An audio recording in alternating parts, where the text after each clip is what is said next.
오늘 말씀의 제목은 무엇입니까? 우리는 그리스도의 향기, 그리스도의 향기라는 제목으로 말씀을 증거하도록 합니다. 오늘 본문의 말씀은 특별히 이제 고린도 후서 2장 12절로 17절 말씀인데요. 이 본문의 말씀을 보면 서두에 내가 그리스도의 복음을 위하여 드로아의 이름에 주 안에서 문이 열렸을 때 형제 지도를 만나지 못함으로 이렇게 나와 있습니다. 이 본문의 말씀은 고린도 후서, 즉 바울이 전도 여행을 3차례 거쳐서 하는데 3차 여행 당시에 이 고린도 교회가 무척이나 궁금했습니다. 특별히 이제 고린도 교회를 에서 이제 설교를 하면서 전도를 하면서 겪었던 여러 가지 많은 희비이락, 여러 가지 많은 일들이 있었습니다. 겪었던 여러 일들이 있었는데 고린도 교회에 남달랐던 그 신앙을 보여줍니다. 그래서 바울이 디도, 그 제자인 디도를 고린도 교회에 파송하면서 고린도 교회가 과연 어떻게 됐을까 몹시 궁금하던 차에 소식이 오지 않자 이제 마게도니아로 갔다는 그런 얘기를 접합니다. 그러면서 과연 이 고린도 교회의 성도들이 어떻게 살고 있을까, 어떻게 그들의 모습들이 변해 있을까, 몹시 통하는 심령을 가지고 이제 그 어떤 나름대로의 어떤 어려움을 표현하는 그러한 문장이 되겠습니다. 그러면서 그들이 과연 그리스도의 삶에 있어서 그들의 맡은 바 책무를 다하고 있을지 몹시 궁금한 차에 이렇게 말씀을 증거하고 있는 것입니다. 여기 본문의 말씀을 보면 이렇게 나와 있습니다. 항상 우리를 그리스도 안에서 이기게 하시고 쭉 나오면서 우리가 15절에 보면 하나님 앞에서 뭐라고 얘기하고 있습니까? 우리는 그리스도의 향기라라고 얘기하고 있습니다. 여러분은 어떤 향기를 제일 좋아하십니까? 특별히 많은 한국 사람들이 외국에 나가면 겪게 되는 냄새, 여러 가지 어려움이 출출합니다. 외국 사람들이 보통 한국 사람들이 가면 제일 싫어하는 냄새가 어떤 냄새입니까? 예? 김치 냄새. 또 어떤 냄새입니까? 마늘 냄새가 제일 싫죠. 저도 이제 미국 생활하면서 겪었던 하나의 이제 실화인데요. 그 실화 학교에서 이제 공부를 하면서 학생들이 보통 이제 한국 학생들끼리 많이 모여서 이렇게 식사를 합니다. 식사를 하는데 한국 학생들은 이제 그 당시에 뭐 음식도 맞지 않고 그래서 항상 집에서 도시락을 싸옵니다. 도시락을 싸오면 그 스튜던트 홀, 그러니까 점심 먹는 그 공간이 있는데 거기 홀 안에 이 김치 냄새가 아주 그냥 심하게 진동을 합니다. 외국 학생들이 거기 있는 현지 학생들이 몇 번이고 이제 이렇게 좀 냄새가 싫다 이렇게 얘기를 합니다. 그래도 꿋꿋하게 한국 학생들은 그 음식을 먹습니다. 아주 꿋꿋하죠. 결국에는 나중에 아주 크게 컴플레인이 생겼습니다. 어떤 외국인 학생이 너무나 냄새가 나니까 제발 여기서 먹지 말고 밖에 나가서 좀 먹어달라 이렇게 얘기를 합니다. 자, 그랬더니 거기에 뒤지는 우리 한국 학생들이 아니죠. 네가 뭔데 그러냐, 너희들이 나가서 먹어라 이렇게 얘기를 한 겁니다. 자, 그러면서 아주 큰 싸움까지 날 뻔했었습니다. 그러던 차에 거기 학생처장이었던 그분이 아마 일본에서 오랫동안 이렇게 선교사역을 하셔서 동양의 어떤 그 일들, 문화권을 잘 이해하고 계시던 분이었습니다. 그분이 중재에 나셔서 그 컴플레인, 불평들을 다 이제 이렇게 무마시켰던 일들이 있었습니다. 자, 이처럼 이 냄새라는 것, 향기라는 것 어떻게 보면 우리가 배워있기 때문에 잘 모릅니다. 자, 그런데 참 외국 사람들, 그 서양 사람들 느끼는 것은 우리 문화에 대해서 느끼게 되고 그러니까 몹시 불편할 수밖에 없습니다.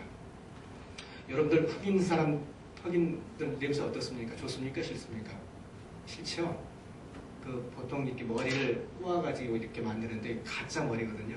가짜 머리를 꼬아서 이렇게 남기는데 거기에 어떤 향료를 바릅니다. 그러면 그 냄새 때문에 보통 사람들이 그 어떤 끓여지는 어떤 냄새 때문에 좀 싫어합니다. 이처럼 냄새, 향기 참 싫어합니다. 자, 그러나 그 향기를 우리가 보통 이렇게 한 사람 안에서 예수 그리스도 안에서 어떤 그 사람을 이해하기 위해서는 그 문화를 이해해야 되고 그 사람에 대해서 이해를 해야 되는 어떤 하나의 기초가 되는 것을 알 수가 있습니다. 냄새, 향기, 이 단어는 어떻게 보면 그 라틴어 중에 이렇게 퍼퓸, 어떤 냄새를 통하다는 어떤 그런 단어에서 나온 단어인데요.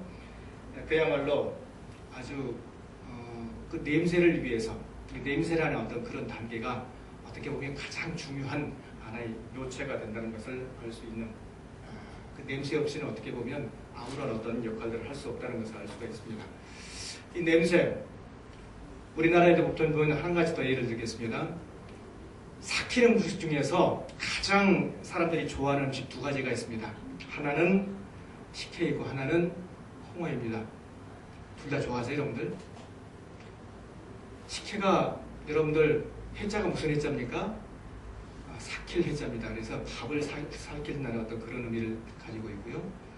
또 홍어도 역시 그건 썩은 음식이 아니라 삭힌 음식이죠. 자, 그래서 두 가지를 보통 사람들한테 주면 어떻습니까? 여러분들 어느 음식을 제일 좋아합니까? 물론 식혜를 제일 좋아하죠. 홍어는 뭐 남도 사람들 위에는 그렇게 좋아하는 음식은 아닙니다. 자, 그런데 그 냄새 때문에, 삭히는 어떤 그런 냄새 때문에 우리가 호불호 이렇게 나뉘어서 어떤 것을 좋아하고 또 좋아하지 않고 하는 것을 알 수가 있습니다. 문제로 인해서, 그 냄새로 인해서 많이 문제가 발생되는 것을 알 수가 있습니다. 여러분 마음속 깊이처럼 이 냄새라는 건 아주 중요합니다. 여러분에 있어서 과연 여러분의 모습은 어떻습니까? 그리스도의 냄새가 납니까? 아니면 나지 않습니까? 그리스도의 모습, 그리스도의 향기가 과연 여러분의 마음속 깊이 새겨져 있습니까? 아니면 새겨져 있지 않습니까? 오늘 본문의 말씀은 특별히 이 냄새에 대해서 구체적으로 어떻게 하면 그리스도의 향기로서의 삶을 살아가는지에 대해서 분명히 잘 얘기해 주고 있는 것입니다.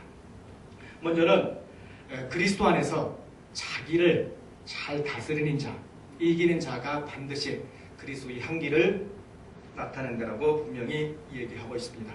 14절 이하의 말씀을 보시기 바랍니다. 같이 한번 읽을까요? 항상 우리를 그리스도 안에서 이기게 하시고 우리로 말미암아 각처에서 그리스도를 아는 냄새를 나타내시는 하나님께 감사하노라. 항상 우리를 어디 안에서요? 그리스도 안에서 이기게 한다. 이게 무슨 말일까요? 그리스도 안에서 자기를 이기는, 자기를 승리케 하는, 자기의 모습이 낮아지는, 그러한 모습이 있을 때 반드시 그리스도의 향기가 드러난다는 사실을 가르쳐주고 있습니다. 자, 이기게 한다. 이 헬라어, 그 원어에 보면 이기게 한다는 단어는 브람비오라는 단어입니다.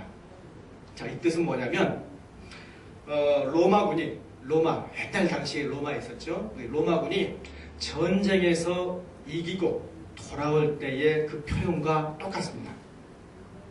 여러분 이탈리아에 가면 뭐가 있습니까? 개선문이 있습니까? 없습니까? 개선문이 있죠. 자, 개선문이 있는데 이 개선문은 무엇을 상징하느냐면 이 로마 병사들, 로마 군정들이 이제 싸움에서 이기고 돌아올 때 그것을 축하하기 위해서 하나의 세운 그러한 문입니다. 자, 그런데 모든 싸움에서 다 싸워서 이겼다고 이 개선 행진할 때 모든 사람들이 연도에 나와서 축하하는 것은 결코 아니었습니다. 이기가 돌아온다. 개선 행진을 하는 그야말로 전쟁에서 승리하고 이기고 돌아온 그러한 것을 나타내는 하나의 단어인데요. 그 당시에 이 로마 군대들이 이기고 돌아왔을 때는 반드시 몇 명 이상을 그 사람들을 이겨야 되느냐면 5,000명 이상을 반드시 죽이고 돌아왔을 때 반드시 이 개선을 행진을 할 수 있는 그러한 자격이 부여가 됐다는 것입니다. 그 밑으로는 결코 개선하면서 연도에 나와 있는 사람들이 박수하고 환호하는 것을 결코 허용하지 않았다는 것입니다. 자, 그만큼 이기고 돌아온다는 그 의미는 분명히 아주 상징적으로 큰 의미를 지니고 있는 그러한 단어라는 것입니다. 직접적으로 그 군인들이 나아가서 자기의 모든 힘을 다해서 그 맞서 싸우는 상대방을 물리치고 돌아오는 그러한 상태, 그러한 이김, 자, 그러한 것을 의미한다는 것입니다. 자, 그런데 이기고 돌아올 때는 반드시 이 옆에 있던 아주 중요한 사람들이 있었는데, 약 300명에서 500명 되는 그 주피터를 모시는 신들의 제사장이 있었습니다. 그 제사장들이 항상 그 이기고 돌아오는 병사들을 위해서 축하하기 위해서 향을 태웁니다. 향을 태우는데 그 향은 로마 당시 그 주피터 신을 축복하기 위한, 추앙하기 위한 하나의 그러한 모습이었습니다. 자, 그러면서 그 냄새가 사방 곳곳으로 이렇게 퍼져나가게 될 때는 모든 사람들이 깨닫습니다. 아, 드디어 로마 병사들이 이기고 돌아오구나. 하나의 신호였던 것입니다. 자, 그만큼 그 냄새를 통해서 이 이스라엘, 특별히 이제 로마 병정들이 이기고 돌아온다는 사실을 알게 되었다는 것입니다. 자, 로마 병사들이 돌아올 때에 그 쾌감이 어떻겠습니까? 그들의 생명을 걸고, 그리고 그들이 그 가족들이 보고 싶어서 계속해서 이기고 돌아오는 것을 연상할 수 있을 것입니다. 죽을 힘을 다해서 그들이 그 어둠 속을 정말로 그 사지에서 살아나와서 이렇게 개선을 할 수 있는 그런 모습의 여지를 보여주고 있는 것입니다. 오늘 본문의 말씀은 특별히 사도 바울이 그러한 역사적인 사정을, 백그라운드를 잘 이해하면서 본문의 말씀을 증거하고 있는 것 같습니다. 우리를 그리스도 안에서 이기게 한다. 로마 병사들이 그 당시에 자기들이 아주 죽을 힘을 다해서 그 표정된 그 이기고 돌아오는 그러한 모습을 연상하면서 우리의 모습들 또한 사탄의 세력으로부터 반드시 이기고 돌아와야 된다. 어떤 그러한 의지를 가지고 반드시 분명히 이 본문의 말씀을 열거하고 있는 것입니다. 죽을 힘을 다해서 예수 그리스도의 복된 제자로서의 삶을 살기 위해서는 반드시 이기고 자신의 모습을 이기고 나가야 하는 그러한 맡은 바 직분의 사명을 잘 담당할 때에 그리스도의 향기가 피어난다는 사실을 염두에 두고 있는 것입니다. 성경에 보면요, 자신의 싸움에서 반드시 승리했던 여러 가지 많은 인물들을 듭니다.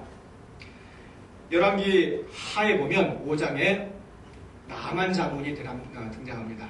이 아람 사람이었는데요. 아람 사람이 이 나만 장군이 여러분 어떤 병에 걸렸습니까? 여러분 알 수 있는 나만 장군이 문둥병에 걸렸습니다. 자, 문둥병에 걸려서 어떻게 할까? 이제나 저제나 이 몸이 나을까? 저제나 저럴까? 고심하다가 누구를 찾아갑니까? 이스라엘 사람 선지자였던 엘리사를 찾아갑니다. 자, 엘리사를 찾아가서 과연 이 병이 나을 수 있습니까? 없습니까? 자, 그랬더니 엘리사가 뭐라고 얘기합니까? 가서 요단강에 가서 7번 네 몸을 적시라라고 얘기를 합니다. 자, 그리고 났더니 그 사람이 즉시 순종하여 요단강에 가서 7번 몸을 적신 후 나음을 받습니다. 여러분, 사실 성경예상에는 그냥 7번 가서 몸을 씻어라, 즉시 나으니라 이렇게 나와 있습니다. 자, 그런데 여러분 어떻을 것 같습니까? 자기의 직책이 있고 어떻게 보면 사회적으로 아주 유명했던 그러한 나만 장군, 정말로 그 사회에서는 상당히 주의력도 있었던 그러한 사람이 일개 약소 국가였던 이스라엘, 그러도 아주 부족했던, 어떻게 보면 눈에 보이지 않는 그러한 선지자였던 엘리사의 그 말을 듣고 순종하며 나갈 때, 자, 그분도나 한 번이 아니라 7번, 6번까지는 어떻게 보면 아무런 몸에 효과가 없었을 때 그 느낌 과연 어땠을 것 같습니까? 자, 그러나 7번까지 그가 스스로 하고자 하는 마음, 자, 그런 마음을 가지고 갔을 때에 그가 분명히 나음을 입었다는 사실을 분명히 성경은 얘기하고 있습니다. 자, 그에 반해 그러한 소식을 들었던 나만 장군의 사환이 있었죠. 누구였습니까? 게하시가 있었습니다. 그 게하시가 어떻습니까? 이 나아만 장군이 이 엘리사가 이제 고쳐졌다는 얘기를 듣고 그 나아만 장군이 엘리사에게 수고빚조로 이렇게 돈을 주었습니다. 금과 은을 주었습니다. 자, 그러나 나아만 엘리사는 그것을 받지 않았습니다. 자, 그 후에 게하시가 그 금과 은이 탐이 나서 엘리사에게 찾아가서 아까 우리 나아만 장군 줬던 거 당신 받지 않으려고 했는데 내가 다시 주려고 왔습니다. 그러면서 그 비용을 다시 취하는 것을 알 수 있었습니다. 자, 그러면서 그의 마음속에 악독한 마음이 생겨서 그 문둥병이 어떻습니까? 나아만 장군의 나음을 받았던 그 문둥병이 그만 그 게하시에게 옮겨갔다는 것을 알 수가 있습니다. 자신의 몸을 이기지 못하고 자신의 마음을 통놓지 못했을 때 하나님께서는 그것을 과연 용서하지 않으신다는 사실을 알 수가 있습니다. 자신의 마음, 자신의 몸, 그것을 온전히 하나님의 백성으로서 그리스도의 삶으로서 향기를 발하지 못했을 때 하나님은 반드시 용서치 않으시고 향기를 뺏어간다는 사실을 오늘 성경 본문 말씀은 여실히 증거해 주고 있습니다. 여러분 마음속 깊이 어떠한 여러 가지 어려운 여건이 있다 할지라도 이 복음을 전하기 위해서 여러 가지 많은 슬픔과 어려움이 있는 줄 압니다. 자, 그러나 어떤 여러 가지 많은 어려움이 있다 할지라도 오늘 본문의 말씀처럼 우리가 그리스도로 말미암아 각처에서 그리스도를 아는 냄새를 나타내는 하나님께 감사한다라고 분명히 얘기하고 있습니다. 자기를 이기면서 그리스도를 온전히 증거하는 그러한 삶을 사시길 이 시간 간절히 축원드립니다. 하나님은 언제나 우리를 그리스도 안에서 이기게 하시는 분이라는 사실을 기억하시길 바랍니다. 자, 두 번째로는 예수의 생명이 있는 곳에 반드시 예수의 생명 가운데 우리의 충만함이 있을 때 예수 그리스도의 향기는 피어난다는 사실을 얘기하고 있습니다. 15절에 보시면 우리는 그리스도의 구원에 받는 자들에게나 망하는 자들에게나 하나님 앞에서 그리스도의 향기니 16절 이어서요. 이 사람에게는 사망으로부터 사망에 이르는 냄새요 저 사람에게는 생명으로부터 생명에 이르는 냄새라라 이렇게 얘기하고 있습니다. 내 안에 그리스도의 향기가 충만할 때 분명히 거기에서 향기가 흘러나온다는 것입니다. 이 향기라는 것은 구약시대 당시에 유오디아라는 단어인데요. 이 유오디아, 즉 레이 제사장이 하나님께 예배를 드리면서 향을 피웠던 그러한 모습을 의미하는 단어입니다. 이 향기, 구원받은 자들에게 하나님 앞에서 그리스도의 향기라라고 분명히 얘기하고 있습니다. 구약 당시에 선지자들이 어떻습니까, 여러분들? 제사장들이 하나님께 예배를 드릴 때 여러 가지 많은 제물을 드렸죠. 속죄제라든가 화목제라든가 여러 가지 많은 제사의 형태를 가지고 드렸습니다. 이 향기가 과연 무엇이겠습니까? 신약에 와서 그리고 오늘 시대에 이 향기라는 것, 그것은 곧 구원, 복음이라는 것입니다. 이 복음을 반드시 알아가는 자로서의 그 모습을 감당할 때에 향기라는 요소는 분명히 등장한다는 것입니다. 구원에 대한 그 확증이 없을 때, 복음에 대한 확증이 없을 때 반드시 어떻습니까? 거기에는 망함이 있고 확증을 가지고 살 때에 거기에 대한 분명한 생명력이 있다는 사실을 분명히 여실히 가르쳐주고 있습니다. 생명이 있는 곳에는 하나님께서 분명히 거기에 맞는 그리스도의 향기를 부어주십니다. 복음을 분명히 알고 나아가는 자에게는 생명을 주신다는 것입니다. 자, 그러나 이 복음을 모르고 생명을 모르는 자에게는 분명히 향기를 거두어 가신다는 것입니다. 여러분, 편백나무 아시나요? 혹시? 편백나무. 요사이 많은 신문지상이나 방송을 보면 이 편백나무 숲에 가서 많은 사람들이 힐링을 한다고 합니다. 편백나무는 소나무가 가지고 있는 피촌치트라는 그런 성분이 있는데요. 자, 그런 성분이 무려 소나무의 3배가량 된다고 합니다. 자, 이 피촌치트라는 것은 우리의 모든 스트레스, 잡념을 없애주는데 그만한 좋은 것이 없다는 것입니다. 자, 그래서 이 피촌티들을 가지고 거기에 이렇게 보통 나무를 부딪히고 이렇게 안고 보통 그런 것을 할 수 있는데, 이렇게 하게 되면 우리 스트레스, 잡념 같은 게 다 날아간다는 것입니다. 또 이 피촌티드라는 나무는 그 소치 효과가 있다고 합니다. 이 소치 효과라는 것은 모든 여러 가지의 음식이라든가 뭐 여러 가지 냄새를 갖다가 해소시켜주는 그러한 어떤 작용을 하는 요소를 가지고 있어서 주변에 썩어가는 모든 것들을 다 청소하는, 분해하는, 심지어 우리 마음속 깊이 있는 그 스트레스까지도 다 분해할 수 있는 요소를 가지고 있는, 그러한 요소를 가지고 있는 모습을 가지고 있다고 얘기를 합니다. 그만큼 아주 중요한 요소를 가지고 있습니다. 향기로서, 냄새로서 이 모습을 여실히 잘 가지고 있는 모습을 우리는 알 수가 있습니다. 그리스도의 향기, 왜 그렇습니까?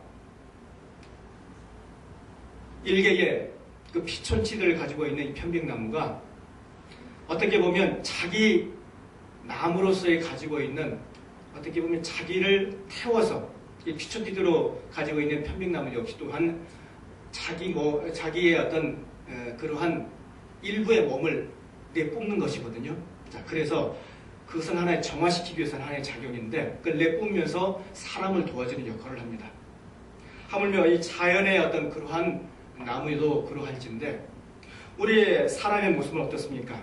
과연 여러분이 가지고 있는 여러 가지 많은 그 일거수일투족의 어려운 점들, 자, 그러한 점들을 분명히 하나님의 자녀로서 온전히 잘 감당하고 있습니까? 사람의 기쁨이 있어야 되는데 그러하지 못합니다. 생명력이 있어야 되는데 과연 그렇게 살고 있지 않습니다. 왜 그렇습니까? 자, 그것은 바로 복음이라는 깊은 모습이 없기 때문입니다. 복음을 소유하고자 하는 그러한 모습이 없기 때문입니다.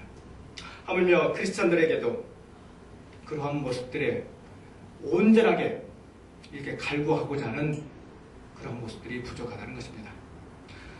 예수 그리스도의 복음을 전적으로 신뢰하며 따라야 되는데 그러한 모습에서 전적으로 부족하다는 것입니다. 자, 그러면서 오늘 본문의 말씀 이렇게 얘기하고 있습니다. 구원을 받는 자에게는 반드시 구원에 맞는 예수 그리스도의 향기가 난다. 여러분은 과연 향기의 모습, 그러한 향기를 온전히 소유하고 있습니까?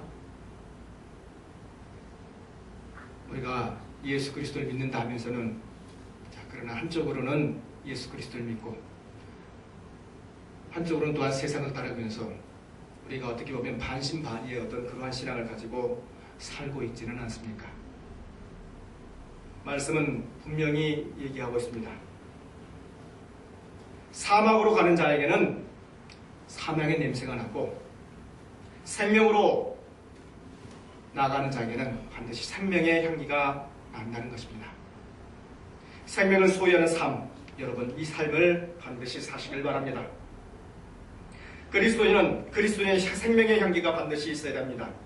아무리 그리스도의 향기를 모양을 갖추고 있다 할지라도 그 생명의 향기를 소유하지 못하면 하나님으로부터의 버림받은 그러한 삶을 살게 된다는 사실을 기억하시면서 우리 모습이 늘 강한 그리스도의 생명력 있는 그러한 삶이 되시길 시간을 간절히 축원드립니다. 또한 세 번째로는 순전한 마음을 소유할 때 반드시 그리스도의 향기가 드러난다라고 얘기하고 있습니다. 17절 말씀을 보시기 바랍니다. 우리는 수많은 사람들처럼 하나님 말씀을 혼잡하지 아니하고 곧 어떠함으로요? 순전함으로 하나님께 받은 것 같이 하나님 앞에서와 그리스도 안에서 말을 하노라. 순전함이란 뭘까요, 여러분들? 있는 그대로, 말씀 그대로, 순백한 마음으로, 순수한 마음으로 하나님께 나아갈 때에 하나님께서는 그 그리스도의 향기를 우리에게 발하여 주신다는 것입니다. 이 바울 당시에 바울을 미워하는 많은 사람들이 있었습니다. 바울이 어떠한 직업을 갖고 있었습니까, 여러분들? 천막을 치는 직업을 갖고 있었습니다. 이 사람들이 이렇게 비꼽니다. 야, 천막을 치우면서 천막 짓는 일을 하면서 네가 과연 무슨 하나님 일을 할 수 있겠느냐? 어떻게 보면 그 당시에 천막 짓는 일 아주 허드렛 일, 그 천인들이나 하는 일로 생각을 했던 그런 모양이었던 것입니다. 그 당시에 서기관들, 그 당시에 바리새인들이 여러 모양, 이 모양 저 모양으로 네가 과연 하나님의 율법을 아느냐 하면서 계속해서 비꼬듯이 얘기하면서 그들이 가지고 있는 신앙, 그 신앙만이 진짜다라고 계속해서 강조를 합니다. 자, 그러면서 정작 복음을 온전히 사람들에게 알려주지 않았습니다. 자, 17절 말씀에서 이렇게 얘기합니다. 수많은 사람들처럼, 수많은 사람들, 바로 이 바리새인들이나 서기관들을 얘기하고 있는 것입니다. 수많은 사람들처럼 하나님 말씀을 혼잡게 한다라고 얘기하고 있습니다. 그들이 하나님 말씀, 그리스도의 복음을 알려야 되는데 온전히 하지 않고 그들이 오히려 더 계속해서 혼잡하게 만든다는 것입니다. 자, 그런데 사도 바울은 여기에 이러한 것에 전혀 너희들이 오히려 거기에 독과되지 아니하고 순전한 마음으로 복음을 온전히 받아들일 때에 그리스도의 향기나는 백성으로서 삶을 살 수 있다는 것을 분명히 여실히 증거해주고 있는 것입니다. 순전한 마음으로 복음을 증거할 때에, 복음을 전할 때에, 그리고 복음을 받아들일 때에 그리스도의 향기가 드러난다는 것입니다. 말씀을 순전함을 받은 사람들은 말씀을 자기 스스로 자의적으로 해석하지 않습니다. 여러분, 사도행전 2장에 베드로의 설교 사건이 나옵니다. 그 설교 사건을 통해서 많은 사람들이 회개를 하고 많은 사람들이 그리스도에게로 돌아왔습니다. 자, 그러나 사도행전 7장에 보면 스데반이 설교를 합니다. 그 당시 설교의 그 청중들의 반응은 어떻습니까? 오히려 그 말씀을 되려 자기의 것으로 받지 아니하고 스데반을 돌로 쳐 죽이는 그러한 사건이 있었습니다. 1편 한편에서는 설교를 듣고 말씀을 듣고 회개가 있는가 하면 한편으로는 오히려 그 말씀을 배척하여서 그 설교자를 돌로 쳐 죽이는 그러한 사건.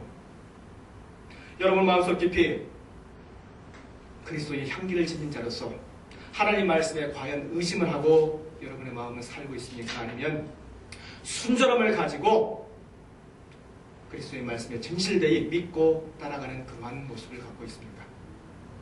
오늘 본문 말씀을 통해서 우리는 다시 한번 여실히 생각해보고자 합니다.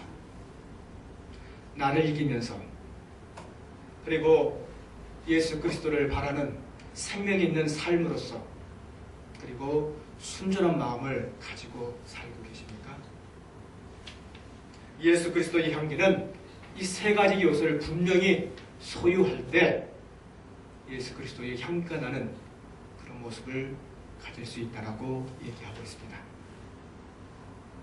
우리는 하나님의 믿는 자로서 이 세 가지의 중요한 그 예수 그리스도의 삶, 예수 그리스도의 향기나는 삶을 이 시간 다시 한번 깊이 생각하면서 우리 마음속 깊이 그리스도의 향기로서 놀라운 그리스도의 승리를 맛보며 영원한 생명력을 맛보며 하나님의 놀라운 상급을 맛보며 살아가는 그러한 생명력 있는 그리스도의 삶이 되시길 이 시간 간절히 축원드립니다. 기도하겠습니다. 은혜가 풍성하신 주 하나님 감사합니다. 아버지 하나님께서 이 시간 우리 마음속 깊이 예수 그리스도의 향기 있는 삶을 살기를 원하옵나이다. 우리 가운데 나를 다스리지 못하고 하나님 백성으로서 삶을 알지 못하고 살아가고 있습니까? 우리 마음속 깊이 자신을 이기게 하여 주십시고 생명력이 있는 그런 삶이 있게 하여 주십시고 주의 말씀을 듣는 순전함이 있는 그런 삶이 있게 하여 주시옵소서. 그래서 그리스도의 온전한 제자로서 예수 그리스도의 향기를 온전히 모든 곳에 품어내는 그러한 삶이 되기를 진심으로 원하옵나이다. 주여 인도하여 주십시고 아버지 하나님께서 크신 은혜 베풀어 주시옵소서. 주 예수 그리스도의 이름으로 기도하옵나이다. 아멘.